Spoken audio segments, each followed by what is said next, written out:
অকাপ বোর্ড বিলের আসল রূপ। সকালবেলায় মিটিং এর টাইম ছিল, তা দেরি হয়ে গেল। ওয়াকা বোর্ডের মিটিং এর ব্যাপার আছে। এবার সঞ্জীবুল দোকান খুলছে আজ। এবার সঞ্জীবুল দোকান খুলছিস আজকে? তুই সকাল 8টার সময় টাইম ছিল ওয়াকা বোর্ডের মিটিং এ। নতুন বাজার কি করছিস এখন? মিটিং? কি ওয়াকা বোর্ডের মিটিং রে? আর তোরা খালি 2 দিন 3 দিন পর পর মিটিং লাগাই রেখেছি। তোদের লেগে কি ব্যবসা করতে পাবো না নাকি? হ্যাঁ, কাকে কি হুঁজেছে না হুঁজেছে, তোরা সবসময় খালি মিটিং, নালে এখানে যেতে হবে নালে ওখানে যেতে হবে। এগুলা কি ধরনের কাজ? আমি ব্যবসা করবো, তোদের লেগে ছুটি বেড়াতে পারবো না। আমি ব্যবসা করবো। এই ওয়াকা বোর্ডের মিটিং এ যাবি না তো? এই ব্যবসার জন্য তো তুই একদিন বিশাল বড় ভুল করবি। এই ওয়াকা বোর্ডের মিটিং এ মুসলমান যদি হাজির না হয়, মুসলমানই পস্তাবে একদিন। দেখি সঞ্জীবুল, দেখলি কি বললি? ওয়াকফ বোর্ডের মিটিং? ওয়াকফ বোর্ডের মিটিং এ যাবো না। টাকাওয়ালাদের টাকা থাকলে পরে সবকিছু পাওয়া যায়। ওইসব ওয়াকফ বোর্ডের মিটিং ফিটিং এ ডাকছে নি খালি করে। ব্যবসা করতে দে, টাকা থাকলে সবকিছু হবে। যা।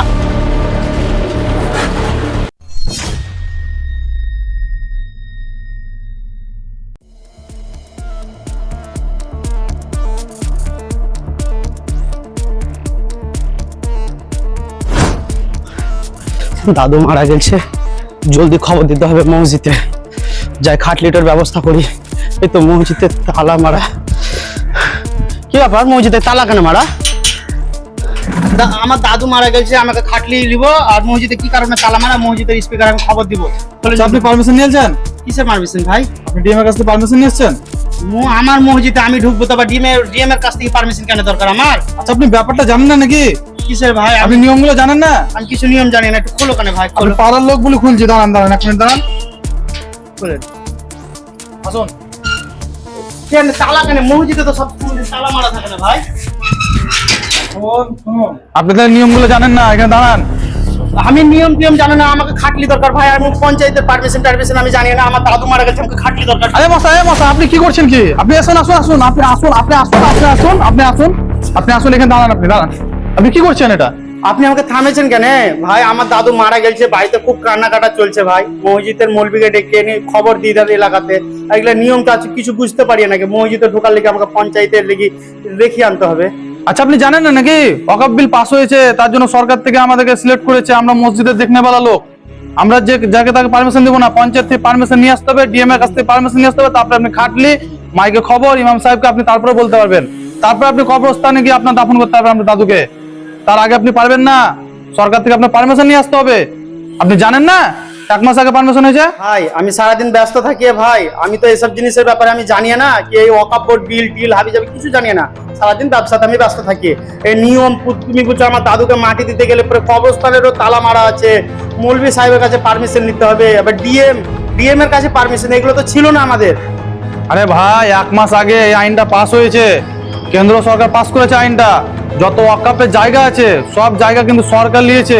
তার জন্য সরকার থেকে 2টো করে লোক সিলেক্ট করেছে। মসজিদ, কবরস্থান, মাজার সবকিছুতে সিলেক্ট করেছে। তার জন্য আপনাকে ডিএম এর কাছ থেকে এবং পঞ্চায়েত থেকে দরখাস্ত করে আপনাকে সবকিছু নিয়ে আসতে হবে, না আমাদেরকে জমা দিতে হবে। আমরা তারপরে আপনাকে পারমিশন দিব। আপনি তার আগে কিন্তু আমরা কোনোদিন তালা খুলতে পারবো না, আপনাকে কোনো খাটলিও দিতে পারবো না আমরা। আপনি মিথ্যা কথা বলছেন। আপনি মসজিদের সেক্রেটারিকে ডাকেন। মসজিদের সেক্রেটারি কি আছে? ওকে ওর সাথে আমি কথা বলবো। ঠিক আছে, মসজিদের সেক্রেটারি আছে রামলালকে আমি ডাকছি। মসজিদের সেক্রেটারি রামলাল কি করে হতে পারে? মুসলমানের জায়গাতে মসজিদের কি করে রামলাল হবে? আরে ভাই, মুসলমানের জায়গাতে সরকার থেকে হিন্দুদের লোক সেক্রেটারি এসেছে। এখন সরকার থেকে যা হবে, সরকার থেকে কোনো গ্রামের লোক সেক্রেটারি থাকবে না। এগুলো আমি কি করলাম? আপনি তাড়াতাড়ি যান, রামলালের কাছে দাঁড়ান। আপনি আমার পাড়ার লোক, আমি রামলালকে ফোন করবো, রামলাল আসবে, তারপর আপনার যাওয়া হবে। এখন কোথায় যেতে হবে আমাকে? এখন আপনাকে ডিএম এর কাছে যেতে হবে। ডিএম এর কাছে হ্যাঁ, দরখাস্ত করতে হবে কি আপনার দাদু মারা গেছে, আমি কবরস্থানে মাটি দিব এবং মসজিদে খবর দেবো, কাটতে দিব। এটা আপনাকে সবকিছু লিখতে হবে। তারপরে আপনাকে ওইখানে জমা দিয়ে দরখাস্ত করে ওই কাগজটা রিসিভ কপিটা আমাদেরকে নিয়ে দেখাতে হবে। তারপরে আমরা কিন্তু আপনার খাটলি প্লাস আপনাকে মাইকের আমরা খবর দিতে পারবো। আর আগে আমরা পারবো না। কিন্তু জানতাম না এই ওয়াকফ বোর্ড। আপনি এখন জেনেছেন, আপনি এখন যান। দয়া করে আপনি এখন ডিএম এর কাছে যান। এখন ই করিয়েন না, আপনি যান।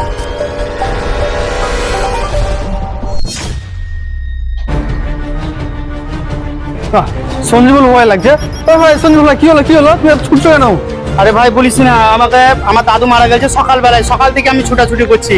এই মসজিদের ভিতরে ঢোকার লেগে বুঝে পারমিশন লাগবে, কবরস্থানে মাটি দেওয়ার লেগেও বুঝে পারমিশন লাগবে। এবার আমি এক্ষুনি পঞ্চায়েত থেকে এলাম। আমি মানে লিখিত করে নিয়ে এলাম যে আমার দাদু মারা গেছে। ওরা বিশ্বাস করে না। তখন ধরে ধর আমি ছুটাছুটি করছি সকাল থেকে। এই কারণে তোমার সেদিনকে বলেছিলাম মিটিং এ যাওয়ার জন্য। তুমি গিয়েছিলে, যাওনি? ভুলে যাও, তোমাকে পস্তাতে হবে। আজকে পস্তাচ্ছ তো? ওয়াকফ বোর্ড মিটিং এ তো সেদিনকে রাখলি তো। হ্যাঁ, ওই বলেছিলাম তুই একদিন পস্তাবি। আজকে বুঝতে পারছিস তো, ওয়াকফ বিল পাস হয়ে গেছে। সব এখন কেন্দ্র সরকারের হাতে। কেন্দ্র সরকার যা ইচ্ছে তা করবে, মুসলমান হাতে কিছু না এখন। আমি তো সকাল থেকে ছুটাছুটি করছি আমার দাদুকে মাটি দেওয়া লেগে, এখনো পর্যন্ত কবরস্থানই পুরা হলো না ভাই।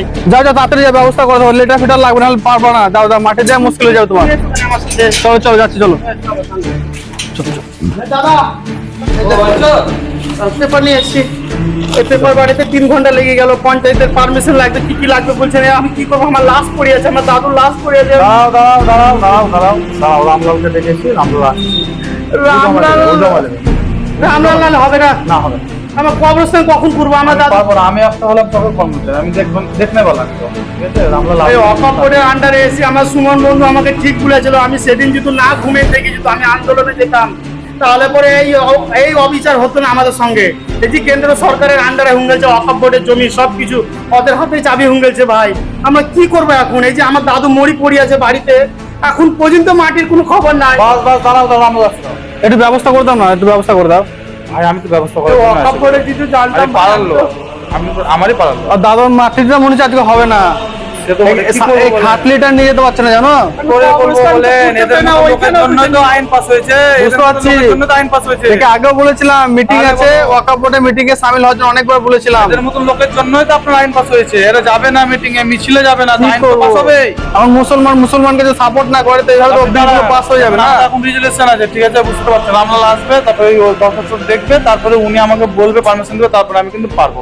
তার আগে আমি পারবো না দাদা, আমাকে মাফ করবে।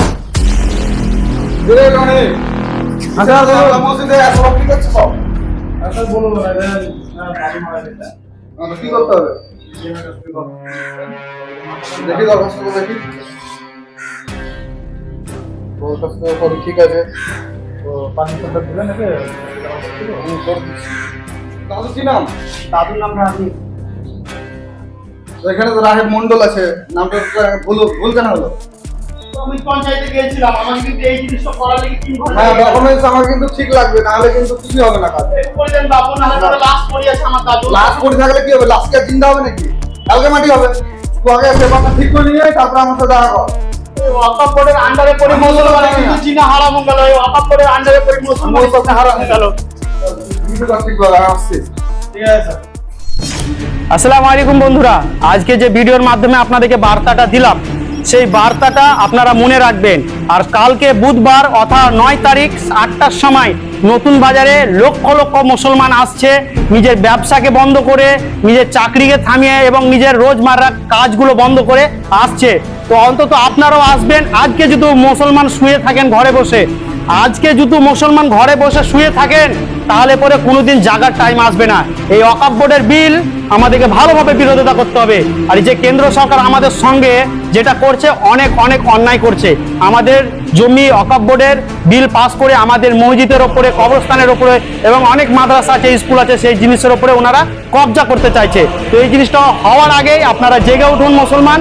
আপনাদের জন্য খাস করে ভিডিওটা বানিয়েছি, এটাই আমাদের সামনে আপনাদের বার্তা। আর একটা বার্তা যেটা, जमीन के लिए हमारे बाप दादाओं ने खून बहाया है और इंशाल्लाह हम भी बहाएंगे, मगर इस जमीन का टुकड़ा, एक भी टुकड़ा किसी कुत्ते को नहीं देंगे।